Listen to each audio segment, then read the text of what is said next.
Հայաստանի պետական ֆիլհարմոնիկ նվագախմբի համար համերգաշրջանը հագեցած էր։ Գարնանը համերգներով հանդես են եկել Ֆինլանդիայում, Դանիայում եւ Նորվեգիայում։ Վաշինգտոնի, Լոս Անջելեսի եւ Մեխիկոյի ամենահեղինակավոր համերգասրահներում երեկոները նվիրել են հայոց ցեղասպանության 100-րդ տարելիցին։ Շատ հագեցված տարի էր,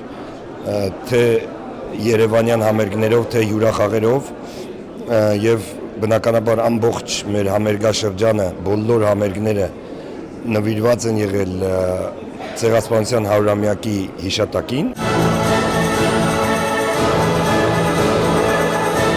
Ամբողջ տարի ֆիլհարմոնիկի կողքին է եղել Viva CLMTS-ը։ Հեռահաղորդակցության առաջատար օպերատորի եւ ֆիլհարմոնիկի համագործակցությունը 6 տարվա պատմություն ունի։ Viva CLMTS այդ ընթացքում նվիրաբերել է 1 միլիարդ 645 միլիոն դրամ։ Համագործակցության շնորհիվ ֆիլհարմոնիկ նվագախումբն իրականացրել է բազմաթիվ նախագծեր Հայաստանում, Արցախում եւ արտասահմանում։ Միայն վերջին 2 տարվա ընթացքում նվագախումբը հյուրախաղերով շրջագայել է Իտալիայում, Ավստրիայում, Գերմանիայում, Սկանդինավյան երկրներում, ԱՄՆ-ում, Մեքսիկայում եւ Լիբանանում։ Մենք շատ կարևորում ենք ֆիլհարմոնիկի նվագախումբի